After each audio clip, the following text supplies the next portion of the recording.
চলুন একটা গল্প দিয়ে শুরু করি। ধরুন দুইজন বন্ধু একই স্কুল থেকে পাশ করেছে, একই পাড়ায় বড় হয়েছে, সবকিছুই প্রায় এক। কিন্তু ঠিক ২০ বছর পর দেখা গেল তাদের একজন এখন কোটিপতি, আর অন্য বন্ধুটা মাস চালাতে গিয়ে রীতিমতো হিমশিম খাচ্ছে। ব্যাপারটা অদ্ভুত না? তো আসল পার্থক্যটা কী ছিল? ভাগ্য, নাকি ভালো পড়াশোনা, অথবা হতে পারে উত্তরাধিকার সূত্রে পাওয়া টাকা? না, সত্যি বলতে কি, এগুলোর একটাই মূল কারণ নয়। তাহলে পার্থক্যটা কি? তাদের মধ্যে আসল একমাত্র পার্থক্যটা ছিল তাদের মাইন্ডসেট বা চিন্তাভাবনার ধরন। মানে তারা পৃথিবীকে কিভাবে দেখে, কিভাবে চিন্তা করে। ঠিক এটাই ধনী আর দরিদ্র মানুষের মধ্যে আকাশ পাতাল তফাৎ করে দেয়। বিখ্যাত লেখক রবার্ট কিওসাকি কথাটা খুব সুন্দরভাবে বলেছেন, দুইজন মানুষের মধ্যে আসল পার্থক্যটা তাদের ব্যাংক ব্যালেন্সে না, পার্থক্যটা হলো তাদের মাথার ভেতরে। আর সবচেয়ে মজার ব্যাপার কি জানেন? এই মানসিকতা কিন্তু কেউ জন্ম থেকে পায় না, এটা চেষ্টা করলে যে কেউই শিখতে পারে। তো চলুন এবার আমরা সেই পার্থক্যগুলো এক এক করে দেখি। আর প্রথম এবং সবচেয়ে বড় পার্থক্যটা হল টাকা ম্যানেজ করার ধরনে। একজন টাকা হাতে পেলেই ভাবে কিভাবে খরচ করব, আর অন্যজন ভাবে কিভাবে এটা বাড়াবো বা ইনভেস্ট করব।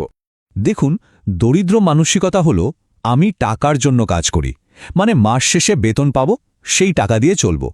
কিন্তু ধনী মানসিকতা ঠিক এর উল্টো। তারা বিশ্বাস করে টাকা আমার জন্য কাজ করবে। তাদের চিন্তা থাকে এই টাকাটাকে কিভাবে কাজে লাগানো যায়, যাতে এই টাকাটাই তাদের জন্য আরও টাকা নিয়ে আসে। ওয়ারেন বাফেটের কথাই ধরুন, তিনি মাত্র ১১ বছর বয়সে ইনভেস্ট করা শুরু করেছিলেন। আর মজার বিষয় হল, তিনি বলেন, যদি আমি আরও আগে শুরু করতে পারতাম তাহলে আজকে আরও বড় হতে পারতাম। তার মানে কি? বিনিয়োগের জন্য কিন্তু কোটিপতি হতে হয় না, শুধু অল্প বয়স থেকে অভ্যাসটা তৈরি করতে হয়। ভাবতে পারেন, প্রতি মাসে খুব সামান্য কিছু টাকাও যদি ঠিক জায়গায় দীর্ঘ সময় ধরে বিনিয়োগ করা যায়, ধরুন ৩০ বছর, তাহলে সেটার পরিমাণ ১ কোটি টাকাও ছাড়িয়ে যেতে পারে। অবিশ্বাস্য লাগছে? এটাই হলো কম্পাউন্ডিং বা চক্রবৃদ্ধি সুদের জাদু। মানে আপনার টাকাটাই আপনার জন্য নতুন টাকা আয় করতে শুরু করে। এভাবেই তো টাকা আপনার জন্য কাজ করে। আচ্ছা, টাকা জমানোর কথা তো গেল, এবার আসি দ্বিতীয় পয়েন্টে। আর সেটা হলো চ্যালেঞ্জ বা ব্যর্থতাকে আমরা কিভাবে দেখি। দেখুন, আমাদের সমাজে কেউ ফেল করলে সেটাকে একটা লজ্জার ব্যাপার হিসেবে দেখা হয়, কিন্তু সফল মানুষেরা এটাকে দেখে একদম অন্য চোখে। তাদের কাছে এটা হলো শেখার একটা সুযোগ। দরিদ্র মানসিকতার মানুষ ভাবে, আরে এটা করতে গিয়ে যদি ফেল করি তাহলে তো লোকে হাসাহাসি করবে, এই ভয়ে তারা চেষ্টাই করে না। আর ধনী মানসিকতার মানুষ কিভাবে জানেন? তারা ভাবে ফেল করলে করব, অসুবিধা নাই, অন্তত আমি আমার ভুলটা তো ধরতে পারবো, পরের বার সেটা শুধরে নেব। তারা লোকে কি বলবে এই বিষয়টাকে পাত্তাই দেয় না। এই সময়ের সবচেয়ে বড় উদাহরণ প্রবাবলি ইলন মাস্ক। তার কোম্পানি স্পেসএক্সের কথা ভাবুন। তাদের প্রথম ৩টা রকেট লঞ্চ, ৩টাই কিন্তু ফেল করেছিল, পরপর ৩ বার। যে কেউ হলে হয়তো হাল ছেড়ে দিত, কিন্তু তিনি দেননি। আর তার ফল কি হলো? চতুর্থবারে গিয়ে সফলতা। সুতরাং ব্যর্থতা মানেই কিন্তু শেষ নয়, এটা আসলে নতুন করে শুরু করার একটা সুযোগ। আরেকটা ক্লাসিক উদাহরণ দেই, কেএফসির প্রতিষ্ঠাতা কর্নেল স্যান্ডার্স। তার সেই বিখ্যাত রেসিপি নিয়ে তিনি ১,০০০-এরও বেশি রেস্টুরেন্টে গিয়েছিলেন, আর প্রতিবারই প্রত্যাখ্যাত হয়েছেন। ১,০০০ বার। চিন্তা করা যায়? কিন্তু তিনি হাল ছাড়েননি। আর এই না ছাড়ার মানসিকতাই কিন্তু সাধারণ মানুষকে অসাধারণ করে তোলে। আচ্ছা, এবার আসি আমাদের তৃতীয় গুরুত্বপূর্ণ পয়েন্টে, আর সেটা হলো টিম ওয়ার্ক বা দলবদ্ধ হয়ে কাজ করা। একা একা সবকিছু করতে চাওয়ার একটা প্রবণতা আছে অনেকের মধ্যে, কিন্তু এটা একটা নির্দিষ্ট গণ্ডির মধ্যে আমাদের আটকে রাখে। দরিদ্র মানসিকতার মানুষেরা প্রায়ই ভাবে, আমি যদি কাউকে কাজটা শিখিয়ে দেই সে তো আমাকে ছাড়িয়ে যাবে, মানে একটা নিরাপত্তাহীনতা কাজ করে। অন্যদিকে ধনী মানসিকতা ঠিক উল্টো। তারা বিশ্বাস করে, আমি যতজনকে ওপরে উঠতে সাহায্য করব, আমি নিজেও তত উপরে উঠব। কারণ তারা জানে একা একা কখনোই খুব বেশি বড় হওয়া সম্ভব না। ইংরেজিতে একটা খুব সুন্দর কথা আছে, your network is your net worth. মানে আপনার পরিচিতির পরিধি আপনার সম্পদের পরিমাণ নির্ধারণ করে দেয়। কারণটা খুব সোজা, একটা টিমের সম্মিলিত মেধা, শক্তি আর সময় সবসময় একজন মানুষের চেয়ে অনেক অনেক গুণ বেশি হয়। ওকে, আমাদের লিস্টের ৪ নম্বর পয়েন্ট, এটা হলো পৃথিবীকে দেখার দৃষ্টিভঙ্গি। মানে একই জিনিস দেখে দুই ধরনের মানুষ দুই রকম প্রতিক্রিয়া দেয়। একজন প্রত্যেকটা সুযোগের মধ্যে একটা না একটা সমস্যা খুঁজে বের করে, আর অন্যজন প্রত্যেকটা সমস্যার মধ্যে একটা নতুন সুযোগ দেখতে পায়। খুব সাম্প্রতিক একটা উদাহরণ দেই। যখন কোভিড-১৯ মহামারী আসলো, তখন বেশিরভাগ মানুষ কি দেখছিল? সংকট, ভয়, অনিশ্চয়তা। কিন্তু কিছু মানুষ ঠিক এই পরিস্থিতির মধ্যে online education, home delivery service, ই-কমার্সের মতো বিজনেসের বিশাল এক সুযোগ দেখতে পেয়েছিল। আর এই দেখার পার্থক্যটাই কিন্তু তাদের অনেক দূর এগিয়ে দিয়েছে।